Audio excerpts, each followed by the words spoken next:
Magandang araw sa inyo. Bago natin simulan ng kwento, isang babala muna. Ang story na ito ay may kasamang nakakadistorbong mga detalye. Kung madali kang maapektuhan, maaring hindi ito para sa'yo. Pero kung handa ka sa isang madilim at tunay na misteryo, manatili ka. Dahil itong kwento ay siguradong mag-iiwan ng marka sa isipan mo.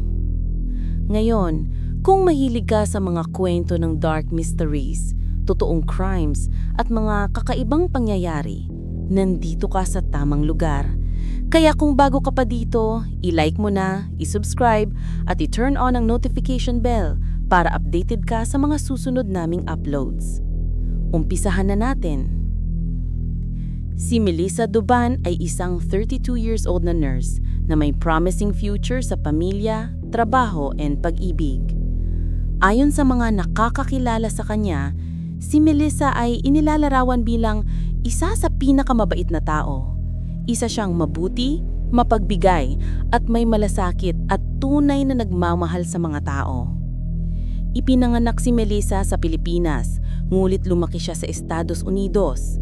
Noong 2014, nagtapos siya sa University of Washington ng kursong Health Informatics at Health Information Management. Pagkaraan nito, nag-aral siya sa University of Portland para sa kanyang nursing degree, kung saan siya ay natatandaan bilang isang masayahin at positibong estudyante na laging handang tumulong sa kanyang kaklase at sabik na maging nurse. Isa sa kanyang mga dating propesor ang naglarawan sa kanya bilang isang estudyanteng napakasuportado sa kanyang mga kaklase, masigla at masayang matuto. Sa panahon ng insidenteng ito, si Melissa ay nagtatrabaho bilang isang cardiac nurse sa St. Vincent Hospital sa Southwest Portland, kung saan mahal siya ng parehong mga pasyente at kasamahan. Kapag wala sila sa trabaho, mahilig siyang maglakbay at pumunta sa dagat.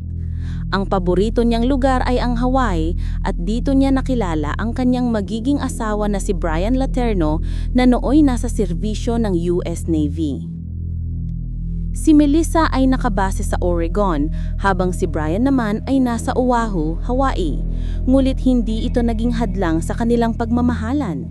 Paninatili nila ang isang long-distance relationship sa loob ng maraming taon, bumabalik-balik lamang para magkita. Malugod din siyang tinanggap ng pamilya ni Brian bilang bahagi ng kanilang pamilya. Noong Oktubre 2023, matapos ang 10 years nilang relasyon, tinanong ni Brian si Melissa na maging kanyang asawa at siya ay nagsabi ng oo. Pagkatapos, noong August 24, 2024, sila ay ikinasal sa isang napakagandang seremonya sa Waimea Valley na dinaluhan ng kanilang pamilya at mga kaibigan. Sa mga larawan mula sa kasal, makikita si Melissa na masayang binubuhat si Brian sa kanyang likod sa tabing dagat. At sa iba pang larawan, makikitang masigla siyang sumasayaw sa kanyang kasal. Mula sa mga larawan at video, halatang-halata na sila ay labis na nagmamahalan at sabik na simulan ang kanilang happily ever after. Ngunit sa kasamaang palad, ang kanilang kaligayahan ay biglang naputol sa pinakamalupit na paraan. Noong September 1, 2024, lumipad sina Melissa at Brian papuntang Washington State upang ipagdiwang ang Labor Day kasama ang pamilya ni Melissa. Isa itong masayang pagkikita na puno ng mga plano para sa hinaharap. Pinag-usapan nila kung paano makakahanap ng trabaho si Melissa sa Bremerton kung saan naka-assign si Brian, upang sa wakas ay magsama na sila. Ngulit sa nayon, kailangan pa rin niyang bumalik sa Oregon kung saan malapit siya sa kanyang trabaho. Noong Setyembre 2, bumiyahe siya ng 3 oras pabalik sa kanyang apartment at noong Setyembre 3 ay pumasok siya sa trabaho gaya ng kanyang nakasanayan. Noong Miyerkules, September 4, nagsimula ang araw ni Melissa gaya ng dati. Maaga siyang nagising upang maghanda para sa kanyang morning shift na magsisimula ng 7 a.m. Bandang 6 a.m., tumawag siya sa kanyang asawa at nag-usap sila ng ilang minuto tungkol sa kanilang mga plano sa araw na yon. Nagbatian ng "Have a great day" at nangakong mag-uusap ulit mamaya. Ngulit hindi nila alam na sa oras na ito ay may madilim ng anino na nag-aabang upang guluhin at sirain ang kanilang mga buhay magpakailanman. Noong hindi dumating si Melissa sa kanyang shift, alam agad ng kanyang mga kasamahan na may mali. Tinawagan nila siya at pati ang kanyang pamilya, ngunit walang sumasagot. Kakaiba ito dahil si Melissa ay kilala bilang isang taong laging maaasahan at hindi basta-bastang mawawala ng walang paalam. Bukod dito, palagi ring bukas ang kanyang telepono at kahit mawala ito, siguradong nakakahanap siya ng paraan para makipag-ugnayan. Nag-aalala ang kanyang mga co-worker na baka nasangkot siya sa isang aksidente o nagkaroon ng medical emergency sa kanyang apartment. Habang lumilipas ang mga oras nang walang balita mula kay Melissa, iniulat nila ito sa pamunuan ng ospital na agad namang tumawag sa pulis upang magsagawa ng welfare check. Tumanggap ng tawag ang Beaverton Police Department bandang 10:02 AM at agad na nagsagawa ng aksyon. Ang ilang opisyal ay nagtungo sa apartment ni Melissa upang suriin kung nasan siya. Pinapasok sila ng management, ngunit nang silipin ang kanyang unit, wala silang nakitang bakas kung saan siya naroon.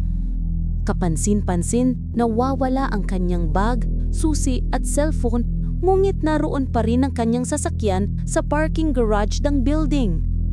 Natuklasan din nila na ang kanyang electronic door ay nagamit bandang 6:30 AM. Ibig sabihin ay lumabas si Melissa o may taong pinapasok niya. Sa isang Facebook post ng pulisya, sinabi nilang hindi normal at nakakaalarma ang pagkawala ni Melissa nang walang komunikasyon. Hindi rin makontak ang kanyang telepono at walang bagong impormasyon mula sa kanyang bank at credit card records. Bandang 3:12 PM, idiniklara na si Melissa ay missing person sa National Law Enforcement Database. Nagsimula ang mas malawak na investigasyon kasama ang pagtatanong sa mga kapitbahay at paghingi ng surveillance footage.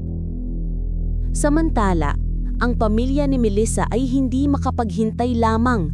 Agad silang nagtungo sa Beaverton upang tumulong sa paghahanap.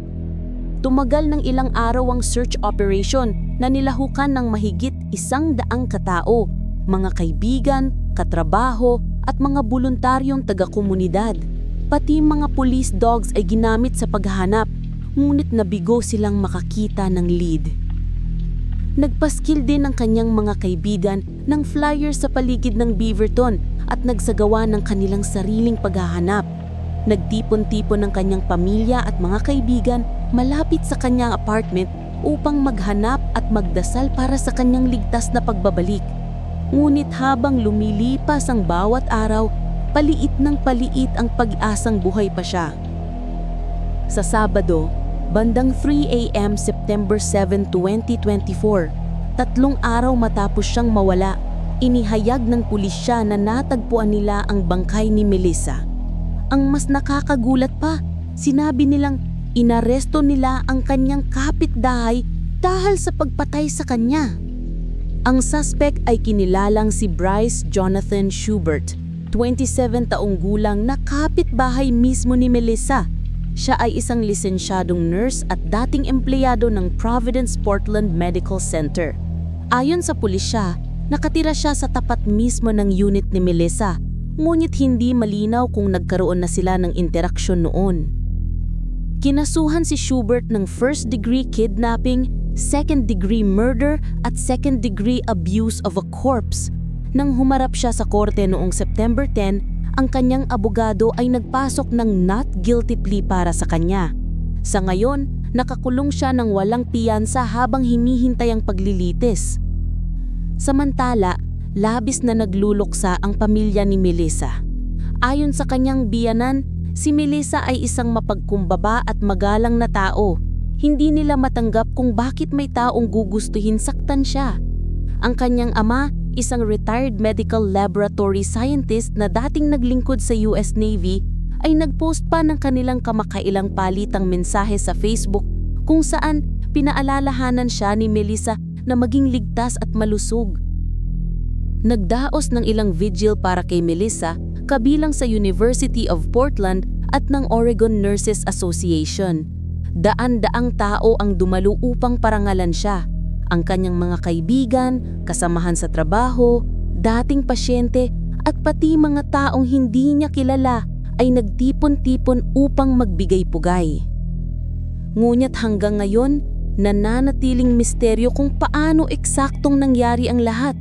Nakakapagtaka rin na ang karamihan sa mga dokumentong legal tungkol sa kaso ay nasil ng korte, kabilang ang probable cause document at search warrant affidavit na karaniwang ibinabahagi sa publiko.